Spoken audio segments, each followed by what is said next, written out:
রাষ্ট্রপতি জিয়াউর রহমানের আদর্শ আমরা বুকে ধারণ করি। তাই প্রত্যেক ইউনিয়ন যার যার আসন গ্রহণ করুন, যার যার আসন গ্রহণ করে আজকে শৃঙ্খলা রক্ষা করুন। রাস্তায় যে সকল নেতৃবৃন্দ আমাদের বিভিন্ন ইউনিয়নের, আপনাদেরকে অনুরোধ করছি সকলেই আপনি আপনার আসন গ্রহণ করুন। ইতিমধ্যে আমাদের প্রিয় নেতা জননেতা জনাব অ্যাডভোকেট আসলাম মিয়া আমাদের মাঝে উপস্থিত হচ্ছেন।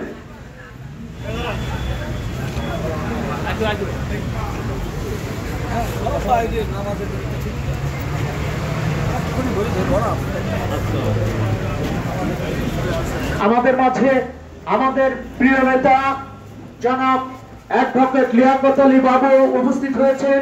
রাজবাড়ী জেলা বিএনপির সংগ্রামী আহ্বায়ক জনাব অ্যাডভোকেট লিয়াকত আলী বাবু আমাদের মাঝে উপস্থিত হয়েছেন। আসলাম ভাইয়ের আগমন, শুভেচ্ছা স্বাগত লিয়াকত ভাইয়ের